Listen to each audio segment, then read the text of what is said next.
Welcome to Global Investment Voice, where we explore investment migration issues and opportunities from around the world. With a special focus on the U.S. EB-5 Immigrant Investor Program, we'll also cover citizenship and residency by investment programs from around the globe. If you're an investor, fund manager, developer, or enterprising entrepreneur and want to get the most out of these global investment migration programs, you have come to the right place. I'm Mark Deal, and I'll be your co-host on this journey. I'm joined by your host attorneys Mona Shaw and Rebecca Singh, as well as other investment migration leaders from around the world. So let's get into Global Investment Voice. Hey, Sam and Rebecca, 2024 was a year of elections. And what we are seeing, I think, in 2025 is the effect of these elections. I mean, already Trump hasn't even been inaugurated, and we're looking about invading Greenland. Well, Mr. Trump needs to hit the ground and run this time because he has only 4 years. So he wants to impress, or he wants to create the longest list of achievements of any president in the past. So yes, Greenland, America or U.S. acquiring Greenland. And also he's talking about Panama Canal again. Those would be great, especially with global warming. You're sitting in snowy Montreal right now. I think he's also thinking not far away from you of coming over the border and annexing Canada too. Well, yes, I think it's a horrible idea from my perspective, but there seems to be a lot of people who have their ears tuned to this. Of course, one of our members of federal parliament, Elizabeth May, who happens to be actually an American-born politician.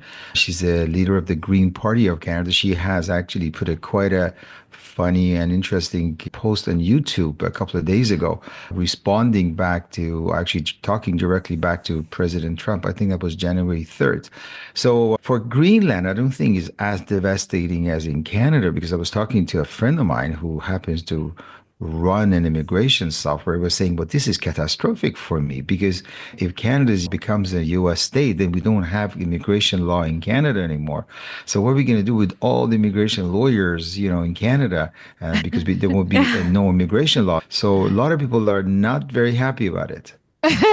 Yeah. Well, we've seen, Mona, too, as well. We're talking about Canada, Greenland, the U.S., but we've seen some aggression, too, with the U.K. You've seen the news that Elon Musk, coming into the U.K. and kind of trying to change policy and pretty much bad-mouthing what's happening here in the UK. So pretty much everyone's trying to say, stay over there, don't come into the UK as well. As I say, the effects of last year, we are going to feel them. Okay, guys, let's take this step by step. We know that our listeners are really interested in knowing and understanding what is going to happen this year. What are we expecting to see with the RCBI programs, with the US, outside of creating state number 51 and 52 and 53. But Sam, Europe, we are seeing quite a few changes in Europe this year.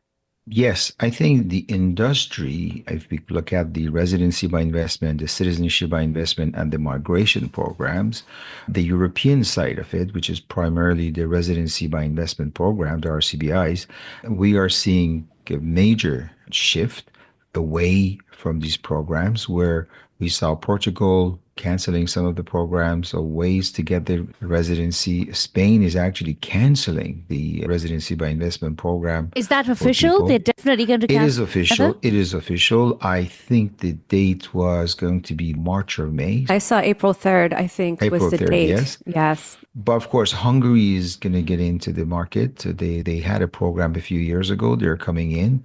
So that's positive. Hungary and Spain don't equate each other, Sam.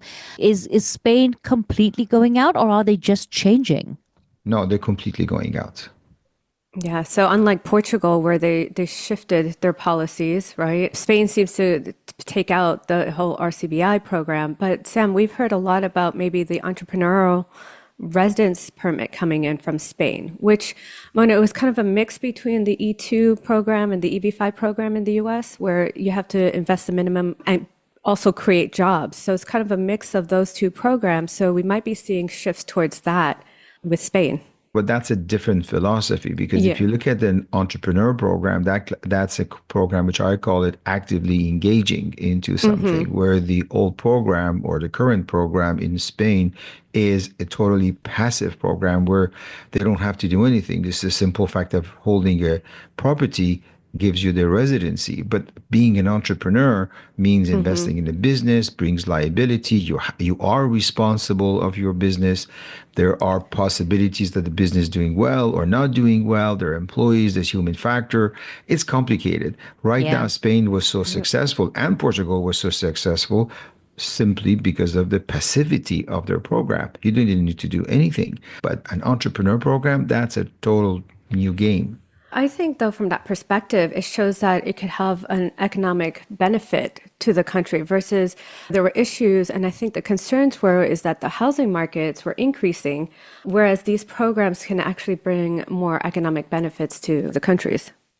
Absolutely. And I think if we move a little to the west, to the US and Canada, this is what's needed. We need to bring in or let people come in that have the entrepreneurial skills and assets. So they'll spend hundreds of thousands of dollars in a new business, or when they acquire existing business, then they're definitely going to be an attached condition of creating new jobs, which is going to be great to stimulate the economy. So, oh, for sure, I think we're going to see in Canada probably something like that, because currently in Canada, that's nearly in existence, people coming in to start business. We have a lot to discuss on that, and that's a subject for a different podcast. But starting your own business is not so easy, especially if, say, for example, in the US, if you're doing the EB-5 program and you have to create. But it's not just that, it's the viability of the project and working out, for example, which side of the street that you may actually want to put your project. That could make a difference.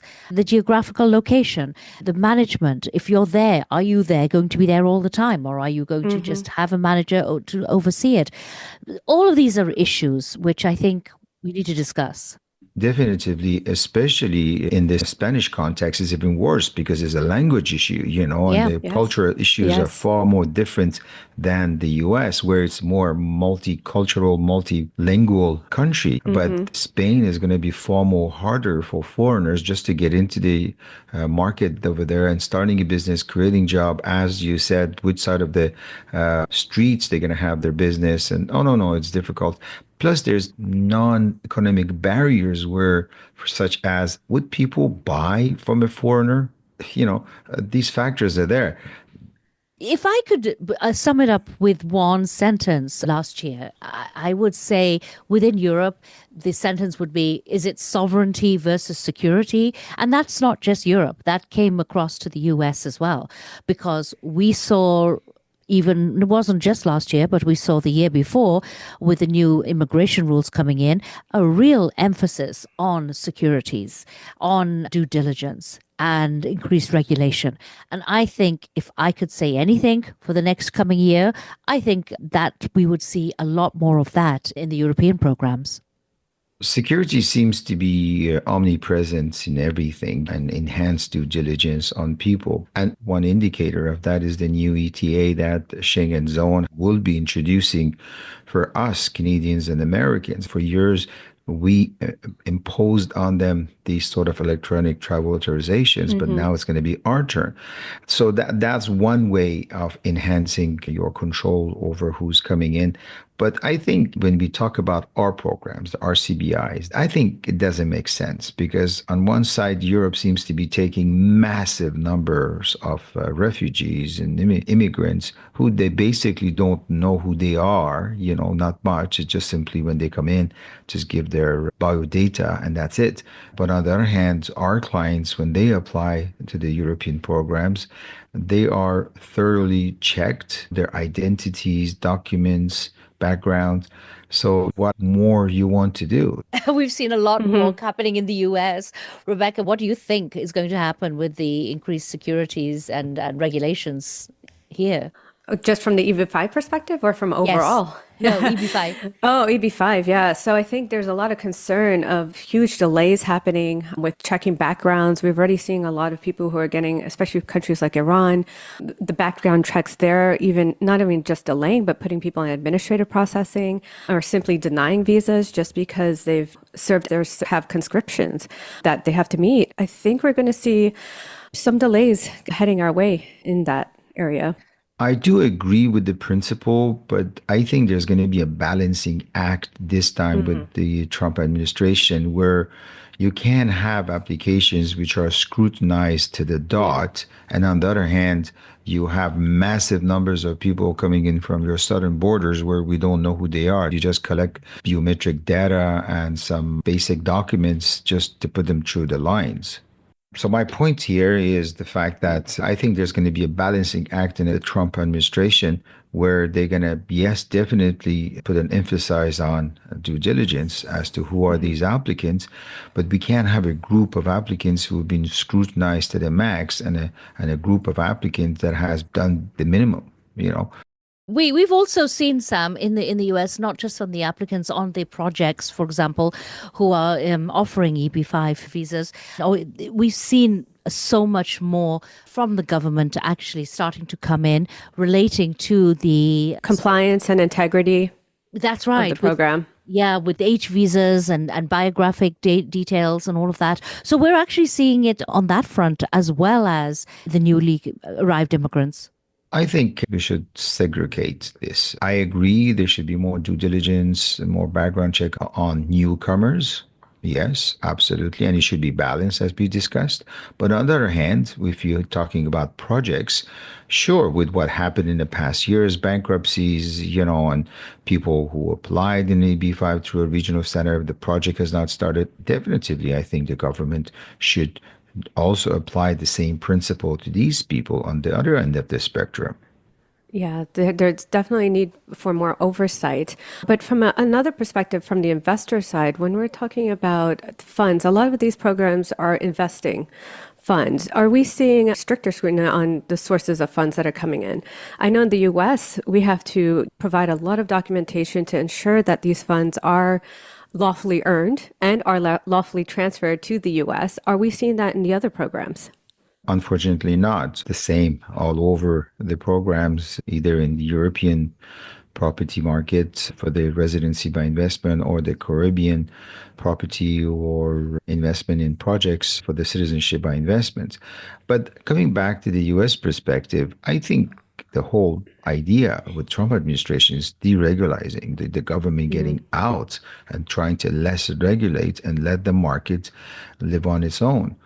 Controlling the border, controlling newcomers, I think definitively this is something that should be high on the agenda. But on the other hand, the philosophy is with the new government to let the private sector, the economy, to regulate itself. If an applicant doesn't do a proper due diligence on an EB-5 project, well, that's their problem.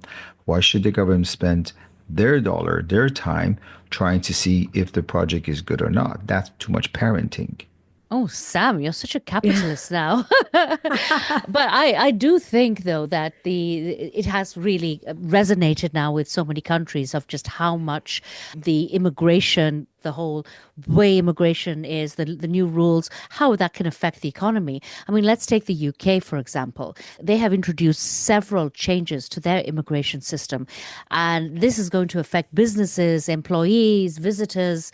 Rebecca, what's all of this about the biometric resident permits?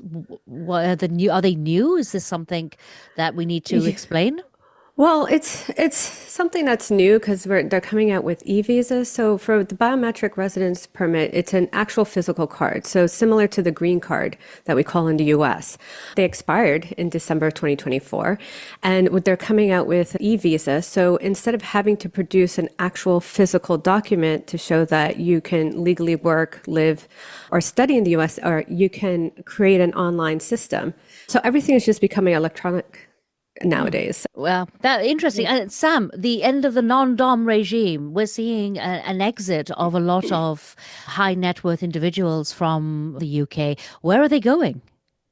Well, definitively Dubai, because I have personally seen many very high net worth individuals from the UK and continental Europe coming and relocating to Dubai for various reasons: safety, security, tax.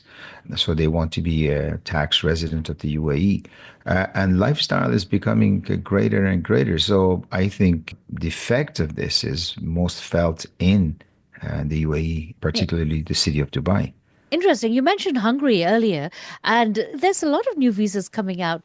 What is this Abu Dhabi super yacht golden visa? Well, that's another interesting PR stand because anybody who owns a yacht of 30 million obviously wouldn't have difficulties putting 2 million dirham, which is $550,000 in a bank account Yeah. in Dubai and get the golden visa for 10 years. Or obviously, if you have your yacht coming into the port, you're not going to live on your boat all the time. You probably have a property also on the shore. And if that property is more than 2 million dirham, which is about 550,000 US, that also qualifies you for your golden visa. It's interesting, but I don't think it's going to increase the numbers of applications in the UAE by any way, significant way. Yeah, no, I agree with you. It's just so interesting because there's also a beekeeping residency program we've heard about in Armenia. It's a low investment for permanent residents, but it's promoting environmental sustainability. But still, it's beekeeping. But coming back to the UAE, what I like about this new procedure is the fact that they're attuned to the industry, to the world. They can identify niches. They can identify, oh, okay, well, you know what? Owners of expensive super yachts, why not? Let's give them their residency. Contrary to our governments, I mean, I speak about my government, Canada, where they're totally blinded by the fact that businessmen exist around the world. We have no investment program to bring investors. We have no meaningful entrepreneur program. Our self-employed program is nearly not functioning properly, or if it is mostly scams. So therefore, there's no enforcement. So our government here is totally blindsided by the fact that these type of category of applicants exist, and let's bring them. And on the other hand, you have governments like the UAE, they're so meticulously looking at the population market and they get targeted the owners of super yacht. Congratulations to them. Yeah, exactly.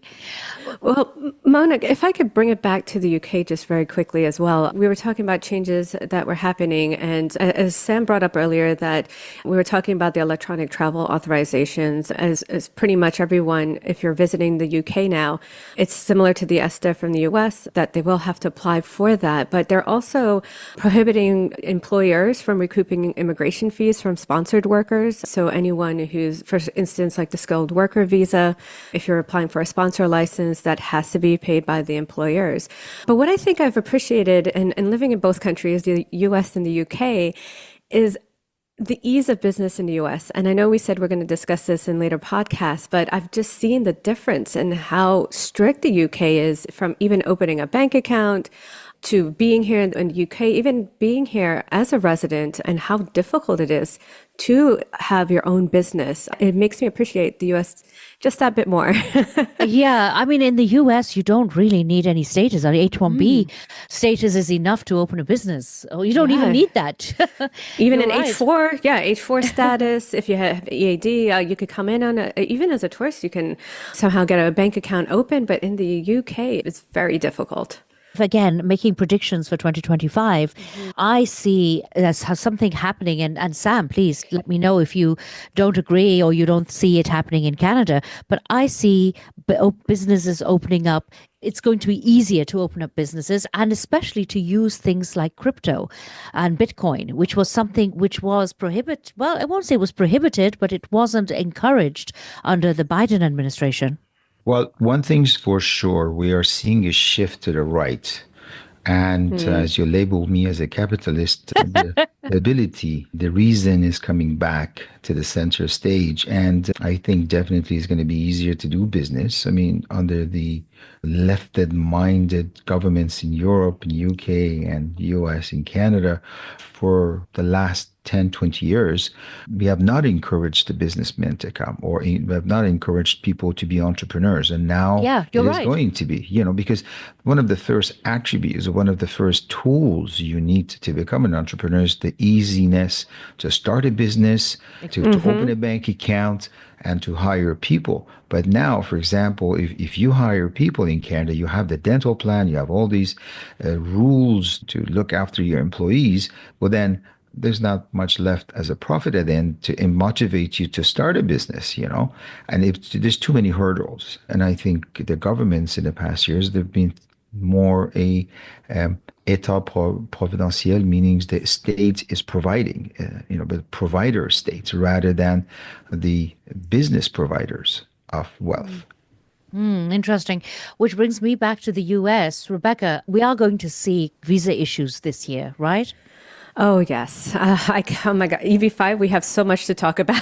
But just to kind of skim some of the topics, we will see, we've already heard talks about 2025 having backlogs in the reserved category. So that would mean the set-asides, TEAs, or high unemployment areas, rural areas, infrastructures. Those were the set-aside categories that we could see. That really will just affect China and India. India, yes. Look what the President Trump said a couple of days ago. He was saying that, for example, graduates of a U.S. university should get automatically the green cards. So with that thought in mind, would he be taking more EB-5? Why not? For each applicant, there's almost $1 million coming in, 10 jobs created. Why not? Well, yes, but perhaps more EB-5, Sam. But I think that President Trump has something else in mind. He's going to shift over to what he considers smart immigration. He'd already suggested a points-based system. So perhaps we would see that implemented in 25. But the one thing is for sure, we need more visas in this category. Yes. Well, for sure. And he has the right frame of mind to understand and to appreciate this. Yeah. We're going to have, again, more discussion on this, but several litigation cases from the EB-5 perspective. And we've seen already the reallocation of visas, meaning if a certain category doesn't use all the visas that are allocated within that fiscal year, it moves on to another category. So we're seeing issues in that, and especially in the EB-5 category where it's needed. And then this has to do with the fact that USCIS is so delayed in adjudicating petitions, EB-5 petitions.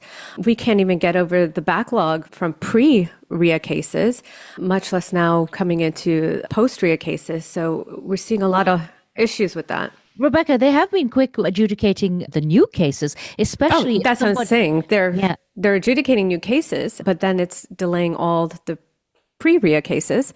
And then that's where all the allocation of visas, where are they going? What happens if you're adjudicating so fast in this category? Are we using all the visas? Where are they being reallocated? All of those issues are coming up now. Oh, there's a lot to talk about this year. And I think we are going to see that legislation coming in relating to country quotas being dropped again. There's a lot of talk about it. So let's see. Yeah. I mean, how many times have we spoken on that in the same podcast series? Again, we'll have more to say on that when that comes up, but I disagree with it. I think country quotas are needed because it gives everyone an equal chance. And so there won't be backlogs in pretty much worldwide visas. So. Well, there's a lot to speak about, and we cannot end any kind of discussion on what we expect in 2025 without bringing in the Caribbean and our friends at the Caribbean. Sam, what are we expecting to see over there this year? Well, there's been quite a slowdown since they introduced in July the increased fees. In my opinion, that's going to be affecting the programs for the next, again, quarter, but we're going to see positive changes, numbers of application going up soon. But what's interesting is that there seems to be an uptake of Northerners into these programs. Well, what do you mean by Northerners? Well, I separate our industry into categories of applicants, Northerners or people from the West, and on the other hand, the people from the South or the people from the East. Oh, interesting. The Southerners or the people from the East want They want to migrate. They want to have another identity. So they want to travel easy. And the people from the north or the west, they already have all these fantastic attributes, great passports, great citizenship, fantastic governments behind them, supporting, protecting. But they are looking for planning. They want to plan. They want to do long-term planning of citizenship. And so they look at relocating. That's why, for example, in Portugal, the greatest number of applicants are Americans. That's the biggest group. So I think from that perspective, they're looking more into the Caribbean program where they can get a second citizenship, either for planning, second option B, or tax planning, because all the Caribbean countries are almost like tax havens. So if you are relocated there, if you're a tax resident of that area, well, that really helps your taxes, especially with what was announced in the US now, which is going to become very similar to Canada and UK, meaning any income earned out, if you're a non-resident, you don't declare your income tax, and any income earned outside of the country is not declared. So that's good. That could be interesting for Americans, for example, to declare themselves non-resident to be citizen and residents of a Caribbean country where there's basically no personal income taxes in many of the jurisdictions, and then they could benefit a lot from this position or the status that they will get. Are we going to see changes with the nomad visa, do you think, this year? I think there's going to be more and more nomad programs. So yes, we're going to go to 50s, maybe 60s programs. Why not? But the nomad program is never going to be holding great numbers of applications. Well, you mentioned the increases in the price increases basically slowing down a program. And I think, Rebecca, we saw that in the US when the amount jumped, that it took investors about a year at least to get used to the higher fees, to the higher capital amounts. And of course, last year, we also saw that huge fee hike. Do you think there's going to be more happening this year? No, I think the U.S. saw enough for now. Investment amounts, of course, that we might see that in 2027. That's in the act. But as far as USCIS filing fees, because that took a huge jump. I mean, some applications were 3,000 and jumped to 11,000. I don't think we'll see any increase moving forward this year. If you look at the number of rich people now in the world that have millions of dollars, I think they can absorb any cost. And from the Southern applicant perspective, they're looking to secure their lives. So therefore, I think if there was a fee hike, they'll pay for it. Well, I don't think anybody minds a fee hike if they get something on the other side, Sam. It's just, it's when you have to pay so much more money and then you still have to wait a long period of time for an adjudication.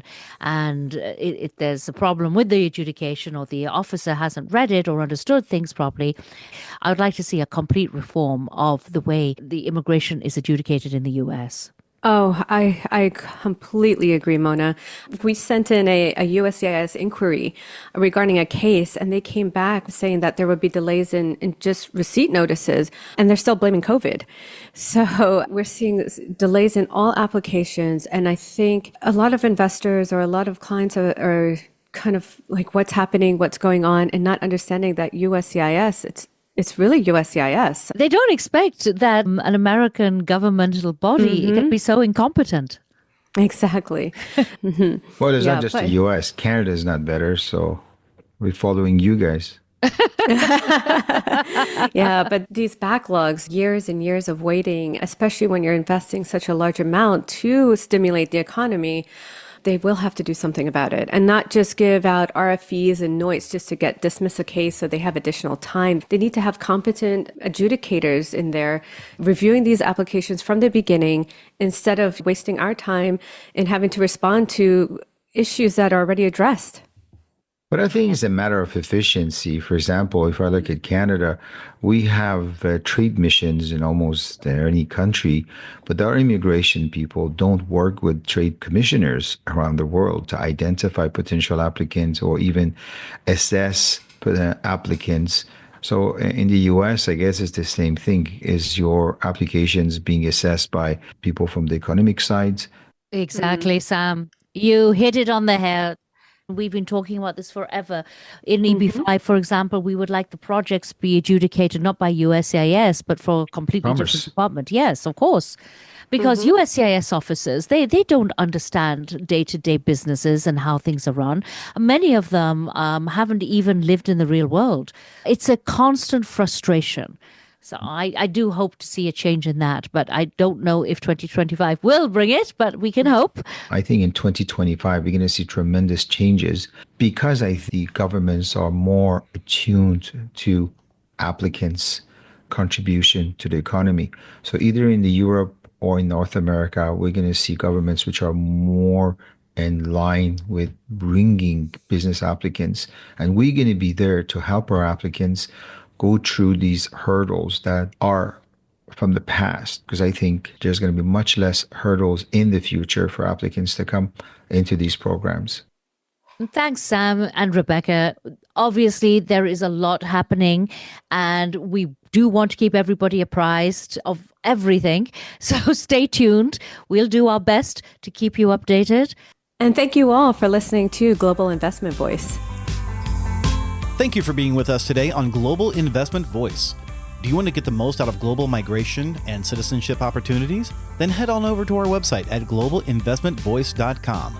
From there, you can easily search and stream from hundreds of podcast episodes, as well as stay current with the latest migration news and investment opportunities by joining our insider newsletter. The topics presented in this podcast are informational in nature only and are not to be taken as specific legal, financial, or investment advice. Mona, Rebecca, and their legal staff can be reached at mshawlaw.com or by calling their New York office at 212-233-7473.